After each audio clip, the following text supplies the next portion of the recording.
दोस्तों, एक गांव में एक व्यक्ति रहता था जो अपने दुखों से बहुत परेशान था।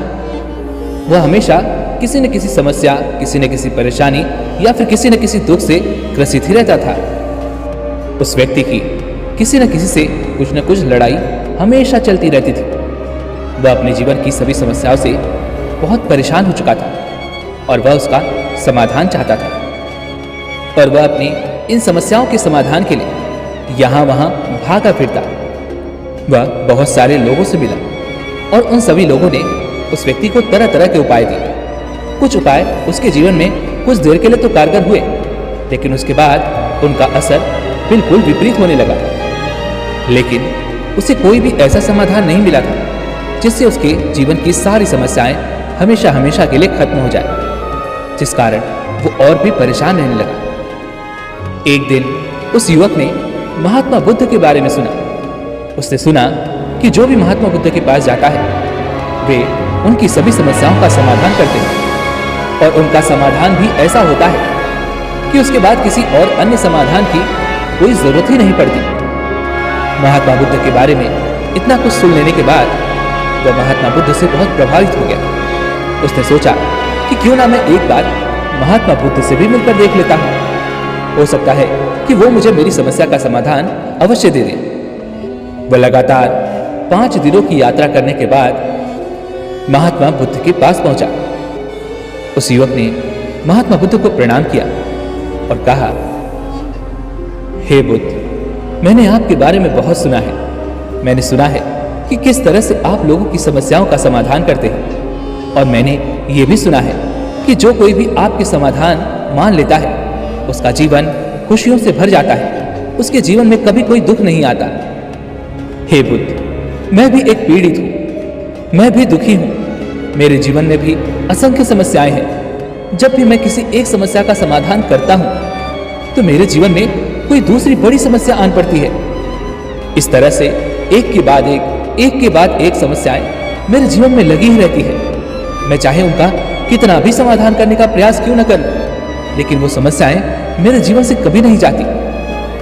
इसलिए हे तथागत, मैं आपसे कुछ ऐसा समाधान जानना चाहता हूं जिसे करने के बाद मेरे जीवन से सारी समस्याएं हमेशा हमेशा के लिए समाप्त हो जाए और बार बार मेरे जीवन में ये समस्याएं ना खड़ी हो पाए। उस युवक की ये सारी बातें सुनकर महात्मा बुद्ध उस युवक से कहते हैं, भंते, मैं तुम्हें तुम्हारी समस्याओं का समाधान अवश्य बताऊंगा, लेकिन उससे पहले मैं तुमसे ये जानना चाहता हूँ कि क्या मैं जैसा तुमसे कहूँगा तुम वैसा करोगे? मुझसे कोई प्रश्न तो नहीं करोगे? महात्मा बुद्ध का यह जवाब सुनकर वो व्यक्ति तुरंत ही सोच में पड़ जाता है और काफी कुछ सोच विचार करने के बाद वो महात्मा बुद्ध से कहता है, हे बुद्ध, आप जैसा कहेंगे मैं वैसा ही करूंगा और मैं आपसे कोई प्रश्न नहीं करूंगा, लेकिन कृपया करके आप मुझे मेरी समस्या का समाधान बताएं। तभी महात्मा बुद्ध उस युवक से कहते हैं, भंते, मेरे पास कुछ बीज हैं, इन्हें तुम रखो।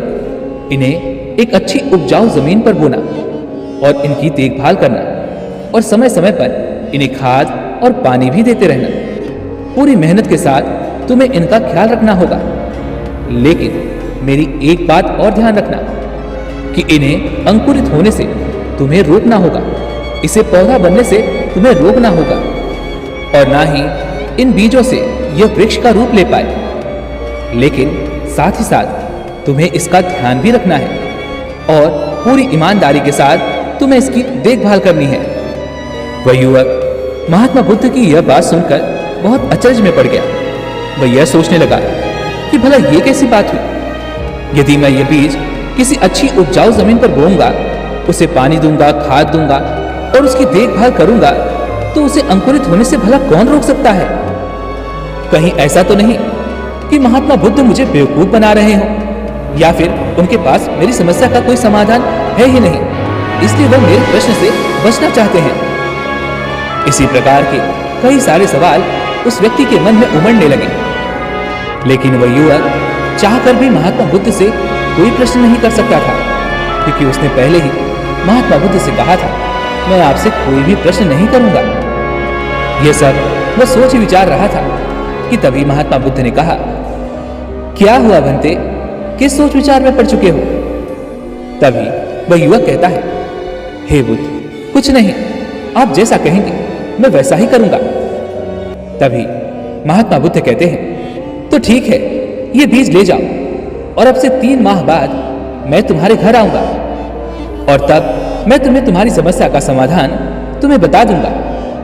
महात्मा बुद्ध के मुख से यह सुनकर वह युवक बहुत खुश हुआ और वह बीज लेकर अपने घर चला गया। उस युवक ने उन बीजों को एक अच्छी उपजाऊ जमीन पर बोया और उनकी देखभाल करने लगा, समय समय पर खाद और पानी देने लगा और साथ ही वह यह भी चाहता था कि वह अंकुरित ना हो।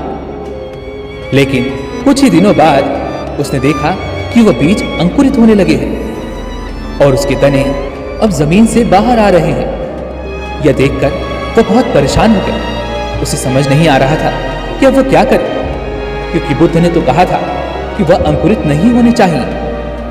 उन अंकुरित बीजों को देखकर वह प्रार्थना करने लगा कि यह बीज सूख जाए, पर वह अंकुरित बीज देखते ही देखते केवल कुछ हफ्तों में पौधे का रूप ले चुका था और देखते ही देखते करीब 3 माह बीत गए और 3 महीने बाद वह बीज अब एक वृक्ष का रूप ले चुका था। तभी एक दिन महात्मा बुद्ध भिक्षा मांगने उस व्यक्ति के द्वार पर पहुंचे। वह व्यक्ति तुरंत ही महात्मा बुद्ध के लिए भिक्षा लेकर आया और उन्हें देखकर वह बहुत प्रसन्न हुआ। उस युवक ने महात्मा बुद्ध को प्रणाम किया और कहने लगा, हे बुद्ध, मैं आप ही का इंतजार कर रहा था। आपने मुझे जो काम सौंपा था मैंने बिल्कुल वैसा ही किया है। तभी महात्मा बुद्ध उस युवक से कहते हैं, भंते, मैंने जो बीज तुम्हें दिए थे उसे तुमने अच्छी उपजाऊ जमीन पर तो बोया था ना? और हाँ, कहीं वो अंकुरित तो नहीं हुए? इस पर वह युवक महात्मा बुद्ध से कहता है, हे तथागत, मैं आपको इसके बारे में क्या बताऊं, आप खुद चलकर देख लीजिए। इतना कहकर वह युवक महात्मा बुद्ध को उस स्थान पर ले जाता है जहां पर उसने वो बीज बोए थे और उस विशाल वृक्ष की ओर इशारा करते हुए वह महात्मा बुद्ध से कहता है, हे तथागत, ये वही बीज है जो आपने मुझे दिए थे और देखिए आज ये कितना बड़ा विशाल वृक्ष बन चुका है। मैंने बहुत कोशिश की, बहुत प्रार्थनाएं की कि यह अंकुरित ना हो, लेकिन ऐसा नहीं हुआ। और जैसा कि आपने कहा था, मुझे इसकी देखभाल भी करनी है, इसे खाद और पानी समय समय पर देना है। मैंने वैसा ही किया और देखते ही देखते यह एक विशाल वृक्ष बन गया। हे बुद्ध, अब मैं क्या आपसे कोई प्रश्न कर सकता हूं? इस पर महात्मा बुद्ध कहते हैं, हाँ अवश्य। हे बुद्ध, आपने कहा था कि यह बीज अंकुरित नहीं होने चाहिए और साथ ही आपने ये भी कहा कि इसे अच्छी उपजाऊ जमीन पर बोना, इसका ख्याल रखना, इसे समय समय पर पानी और खाद देना। अगर आप नहीं चाहते थे कि यह बीज अंकुरित हो, यदि आप नहीं चाहते थे कि यह पौधा या फिर विशाल वृक्ष बने, तो हमें इसे बंजर जमीन पर बोना चाहिए था और इसकी देखभाल भी नहीं करनी चाहिए थी, ना ही इसकी जरूरतों का ख्याल रखना चाहिए था। लेकिन आपने तो बिल्कुल विपरीत परिस्थितियां उत्पन्न कर दी। आपने तो ऐसी परिस्थितियां उत्पन्न कर दी जिससे हर हाल में यह बीज तो अंकुरित होता ही। हे बुद्ध, अब मुझे यह समझ नहीं आ रहा कि आपने ऐसा क्यों किया। जिस बीज को हमें पोषण नहीं देना चाहिए था, उसे आपने पोषण देने के लिए कहा, उसे पोषण भी देने के लिए कहा और साथ ही उसे बढ़ने भी नहीं देना चाहते थे। ऐसा क्यों? तब महात्मा बुद्ध मुस्कुराने लगे और उस युवक से कहते हैं, भंते, जब हम अपने जीवन में कोई गलती करते हैं तो वह एक बीज की तरह होती है, चाहे फिर वह क्रोध हो, नफरत हो, लालच हो, काम वासना हो या फिर कोई अन्य विकार। ये मन के सारे विकार एक बीज के रूप में ही होते हैं और इन सभी बीजों को हमें अंकुरित होने से रोकना होता है। अगर हम इन गलतियों को उपजाऊ जमीन पर ना बोएं, इन्हें पोषण ना दें और इनकी देखभाल ना करें, अर्थात इन्हें समय समय पर खाद और पानी ना दें, तो यह गलतियां भी कभी वृक्ष का रूप नहीं ले सकती हैं। लेकिन हम उसके विपरीत कार्य करते हैं।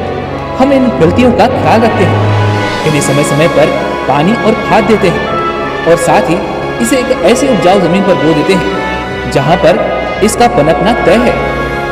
हम अपनी उन गलतियों का ख्याल रखते हैं, उसे कभी नहीं भूलते, उसे लगातार पोषण देते ही रहते हैं और वह गलती एक दिन अंकुरित हो ही जाती है और देखते ही देखते पौधा और फिर एक विशाल वृक्ष का रूप ले लेती है। और फिर कुछ ही समय बाद उस वृक्ष पर तरह तरह की समस्याओं के अनगिनत फल उगाते हैं, जिसमें दुविधा, चिंता, परेशानियां, विपरीत परिस्थितियां और अनेक प्रकार की समस्याएं होती हैं। और इसी कारण हमारा पूरा जीवन एक छोटी सी गलती के कारण समस्याओं से घिर जाता है और फिर वह वृक्ष जो हमने ही लगाया है उसके नीचे छोटे छोटे अनगिनत पौधे भी उगाते हैं और देखते ही देखते वह भी एक विशाल वृक्ष का रूप ले लेते हैं। इसी प्रकार से एक गलती से दूसरी और दूसरी से तीसरी गलती होती ही चली जाती है और हम उन गलतियों के कारण अनेक प्रकार की समस्याओं से घिरते चले जाते हैं।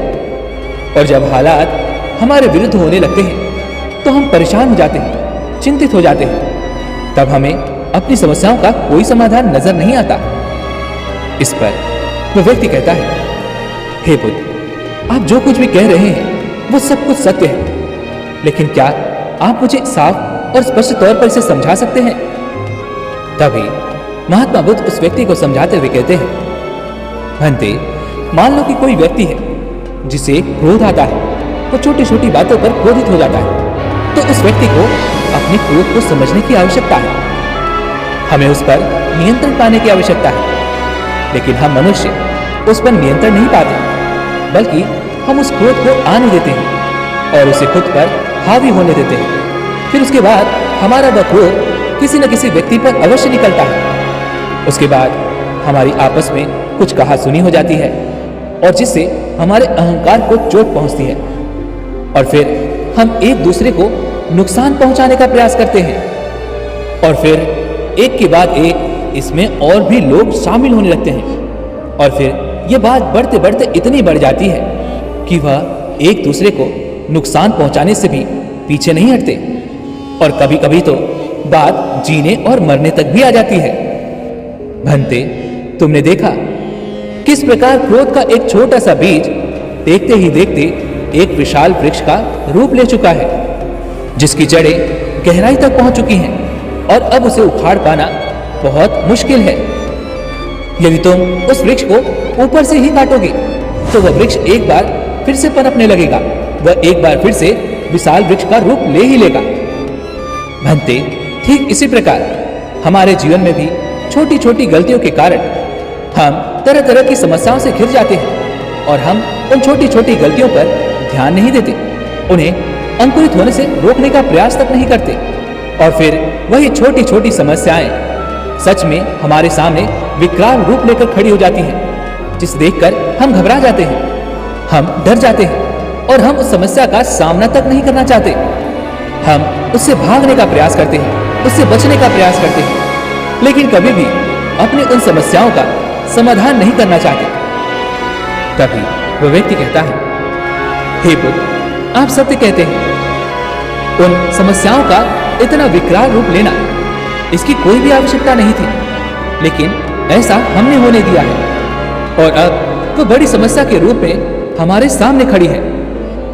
हे बुद्ध, हमारे साथ यही होता है, हम छोटी छोटी समस्याओं को बड़ा कर लेते हैं और फिर समस्याएं ही समस्याएं हमें चारों ओर नजर आती हैं। परंतु हे तथागत, अब जबकि समस्याएं उत्पन्न हो चुकी हैं और उन्होंने विकराल रूप ले भी लिया है, तो अब हमें क्या करना चाहिए? अब हम उन समस्याओं से कैसे बाहर निकल सकते हैं? तभी महात्मा बुद्ध उस युवक से कहते हैं, भंते, जो वृक्ष तुमने लगाया है, यदि यह वृक्ष तुम्हें नहीं चाहिए, तुम्हें लगता है कि यह वृक्ष तुम्हारे लिए समस्या है, तो तुम इसे किस प्रकार खत्म करोगे? तुम इसे हटाने के लिए क्या क्या उपाय कर सकते हो?